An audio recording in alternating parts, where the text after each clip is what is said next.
Perkenalkan, nama saya Revina Amalia Saputra dengan NIM 190 Saya merupakan dokter muda untuk stasa anestesiologi FK Unur. Di sini saya akan membawakan materi mengenai nutrisi parenteral. Jadi, nutrisi parenteral itu merupakan bentuk pemberian nutrisi secara langsung melalui pembuluh darah tanpa melalui saluran cerna. Untuk indikasi dari nutrisi parenteral yaitu ketika pemberian nutrisi secara peroral atau enteral tidak memungkinkan, tidak mencukupi atau menjadi suatu kontraindikasi. Di sini saya akan menjelaskan mengenai jenis-jenis cairan nutrisi parenteral. Jadi di sini jenis-jenis nutrisi parenteral, di sini ada triofusin 500, 1000 dan 1600 yang mengandung karbohidrat. Kemudian triofusin E1000 itu mengandung karbohidrat dan vitamin dan mineral. Kemudian ada aminofusin L600 itu mengandung karbohidrat, protein, vitamin dan mineral. Kemudian ada kalbamin 10% yang mengandung protein. Kemudian ada aminofusin hepar yang mengandung karbohidrat, protein dan vitamin dan mineral. Kemudian ada komafusin hepar yang mengandung karbohidrat, protein, vitamin dan mineral. Kemudian ada rensamin 9% yang mengandung protein. Linoleic 20% mengandung lemak. Kemudian ada Clinimix yang akan saya bahas yaitu NG15E dan juga ada Clinimix NG20E. Di sini saya akan bahas mengenai Clinimix N9G15E yang mengandung karbohidrat, protein, vitamin dan mineral. Yang pertama saya akan membahas mengenai Clinimix N9G15E, di mana komposisinya, di mana larutan Clinimix ini memberikan sumber nitrogen biologis yaitu L-asam amino, energi berupa glukosa dan juga elektrolit. Clinimix mempunyai dua varian, yaitu Clinimix N9G15E dan Clinimix N9G20E. Di mana Clinimix ini termasuk golongan obat keras. Kalori dari Clinimix yaitu 410 kilokalori, di mana osmolaritasnya yaitu 845 miliosmol per liter. Masih bisa diberikan melalui vena perifer. Kemudian komposisinya dari Clinimix N9G15E, di mana tiap 1000 mili atau 1 liter larutan infus Clinimix N9G15E mengandung N9 artinya mengandung 9 gram nitrogen per 1000 mili asam amino. Kemudian ada G15 artinya mengandung glukosa 15% per 1000 mili atau 1 liter atau glukosa 150 gram per 1000 mililiter. Dan E artinya mengandung elektrolit. Sediaannya berupa larutan infus dalam flexibag dengan volume 1000 mili. Di mana Clinimix N9G15 ini dilengkapi 3 port, yaitu port lipid, kemudian patient port dan juga injection port. Untuk farmakologinya, di mana Clinimix merupakan larutan steril, cair, non-pirogen yang diberikan melalui infus intravena. Larutan dikemas dalam dua bagian, yakni satu bagian 500 ml larutan asam amino dengan elektrolit dan bagian lainnya mengandung 500 ml larutan glukosa dan kalsium. Untuk osmolaritasnya yaitu 845 miliosmol per liter. Indikasinya yaitu untuk melengkapi kebutuhan air, elektrolit, asam amino, lemak, dan kalori pada pasien yang memerlukan nutrisi parenteral. Misalnya, pada kasus bedah mayor, kanker, penyakit gastroenterologi, dan juga infeksi berat. Dosis dapat disesuaikan dengan kebutuhan energi pasien. Pada umumnya, yaitu 25 kilokalori per kilogram berat badan per hari, dengan kecepatan infus yaitu 3 mili per kilogram berat badan per jam. Direkomendasikan yaitu 1 bag dihabiskan dalam lebih dari 8 jam. Kemudian kontraindikasi dari Clinimix N9G15E yaitu reaksi hipersensitivitas terhadap salah satu kandungan dari Clinimix, pasien dengan gagal ginjal, hemofiltrasi atau hemodiafiltrasi, gangguan metabolisme protein, penyakit hati berat, pasien dengan kadar serum yang tinggi. Kemudian di sini ada efek samping dan perhatian khusus pada penggunaan Clinimix N9G15E. Untuk efek sampingnya yang biasanya terjadi flebitis atau peradangan pada pembuluh darah vena. Efek sampingnya yaitu mual, muncul jika pemberian tidak sesuai, misalnya dosis yang terlalu tinggi, pemberian yang terlalu cepat. Jika kecepatan infus melebihi dari yang dianjurkan, maka muncul side effect berupa muntah, berkeringat, flushing atau kemerahan. Kemudian, tes fungsi hati yang abnormal dan kolestasis pernah dilaporkan pada beberapa pasien yang mendapatkan nutrisi parenteral Clinimix N9G15E. Untuk perhatian khususnya, dibutuhkan pengawasan khusus tanda-tanda klinis pada awal pemberian. Jika terjadi tanda-tanda yang abnormal, segera kita stop untuk pemberiannya. Evaluasi klinis secara berkala dan pemeriksaan lab digunakan untuk memonitor dengan benar selama pemberian Clinimix. Pemeriksaan meliputi gula darah, ionogram, tes fungsi ginjal, dan tes fungsi hati. Kemudian yang kedua, yaitu jenis nutrisi parenteral yang kedua, yaitu Infumal 10%, di mana komposisinya per 1000 ml mengandung maltos sebanyak 100 gram. Osmolaritasnya yaitu 278 miliosmol, dengan energinya yaitu 400 kilokalori. Untuk dosis dewasa yaitu 500 sampai 1000 ml per dosis intravena secara lambat dengan kecepatan infus yaitu 0,3 gram per kilogram berat badan per jam. Kemudian ada indikasi, di mana indikasi untuk penggunaan Infumal 10% untuk mensuplai penambahan air dan karbohidrat sebelum dan sesudah operasi, khususnya pada pasien diabetes mellitus atau kondisi diabetik akut. Perhatian khusus, hati-hati pada pemberian dosis tinggi secara infus intravena. Hati-hati juga pada pasien dengan gangguan ginjal. Kemudian efek samping yang sering terjadi pada penggunaan Infumal 10% yaitu gatal dan kemerahan pada kulit. Kemudian jenis nutrisi parenteral yang ketiga ada Marto 10, di mana komposisinya per 500 ml itu mengandung maltos 50 mg dengan energinya yaitu 400 kilokalori per liter.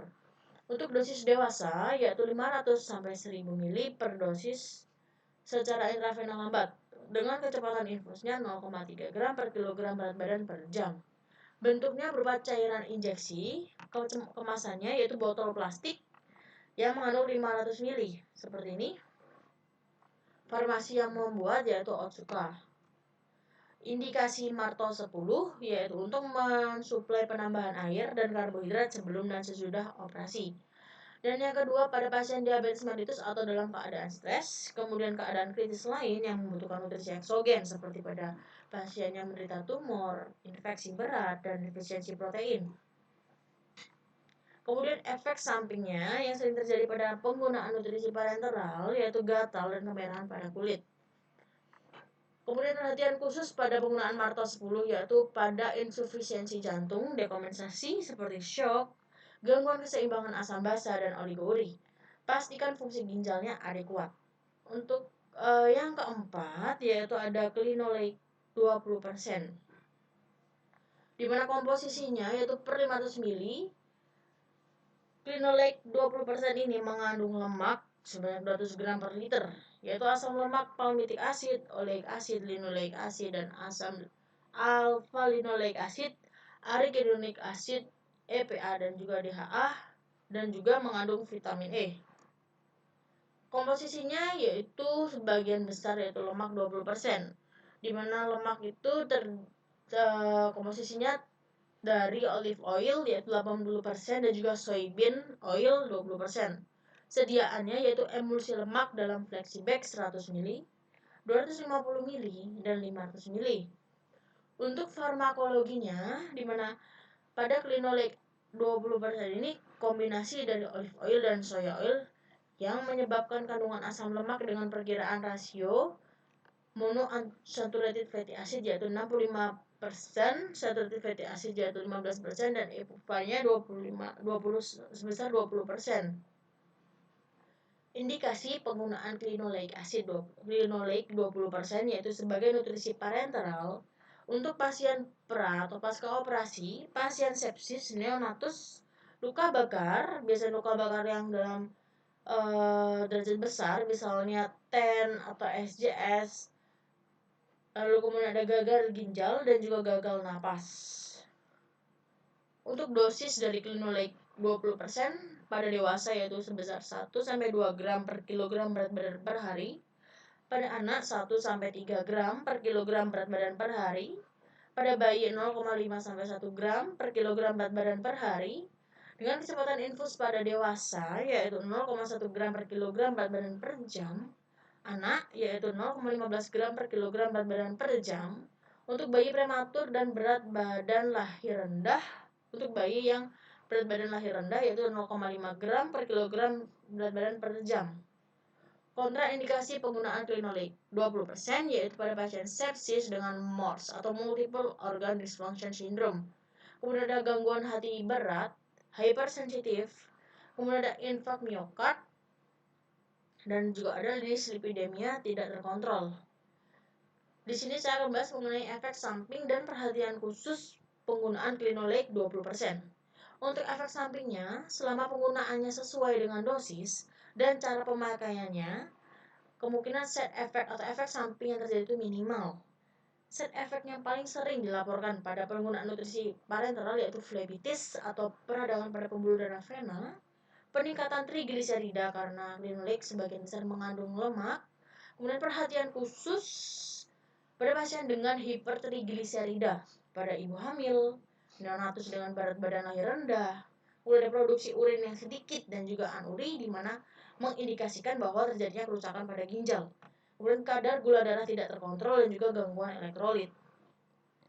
Kemudian yang terakhir, saya akan membahas mengenai jenis nutrisi parenteral yang terakhir adalah imiparen. Dengan komposisinya yaitu volume per 500 ml mengandung banyak asam amino berantai cabang seperti leusin, isoleusin, valin yang akan menekan pemecahan protein dan mendorong sintesis protein otot. Efektif pada pasien malnutrisi dan pada pasien yang kebutuhan proteinnya tinggi seperti pada pasien kwashiorkor, kemudian ada pasien yang kekurangan nutrisi lainnya seperti marasmus dan kwashiorkor. Kemudian komposisinya, amiparen ini mengandung total asam amino bebas sebanyak 100 gram, asam amino esensial yaitu 59,1 gram, asam amino non esensial yaitu 49,9 gram dengan rasio asam amino esensial dan non esensialnya sebesar 7,2, branch chain asam amino 30%, total nitrogennya 15,7 gram, natriumnya sebanyak 2 mili ekuivalen, asam asetatnya yaitu 120 mili ekuivalen. Dosisnya untuk pemberian amiparen yaitu dengan central vein infusion yaitu sebanyak 400-800 mili per hari drip infusion. Kemudian apabila diberikan secara perifer atau peripheral infusion melalui pembuluh darah perifer biasanya di tangan yaitu sebanyak 200-400 mili per hari drip infusion.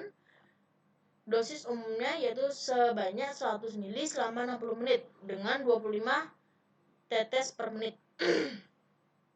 Dosis dapat diturunkan atau dinaikkan berdasarkan kondisi pasien, yaitu berdasarkan berat badan, usia, dan juga gejala. Kecepatan infusnya yaitu 10 gram asam amino dalam 60 menit infusion untuk mencapai efek fisiologis yang efektif. Kemudian amiparen direkomendasikan untuk dikombinasi dengan larutan yang mengandung karbohidrat. Jadi ketika kita memberikan protein, jangan lupa juga diberikan karbohidrat. Indikasinya yaitu pada pasien dengan kadar protein yang kurang pada darahnya, yaitu hipoproteinemia, stres metabolik berat, luka berat, kwashiorkor, dan pasien pasca operasi. Untuk kontraindikasi penggunaan amiparen yaitu ada hepatikoma, gangguan fungsi ginjal yang berat karena metabolisme protein sebagian besar terjadi di ginjal. Kemudian metabolisme asam amino yang abnormal. Kemudian saya akan bahas mengenai efek samping dan perhatian khusus pada penggunaan amiparen. Jadi efek samping yang sering dilaporkan yaitu seperti phlebitis dan hiperproteinemia karena sebagian besar mengandung asam amino.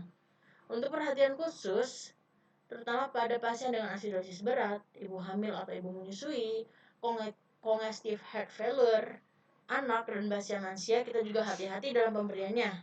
Ingat juga pada pasien yang lansia usia lanjut, jangan lupa turunkan dosisnya. Jadi sekian untuk pembahasan mengenai jenis-jenis nutrisi parenteral. Mohon maaf jika ada salah kata. Terima kasih.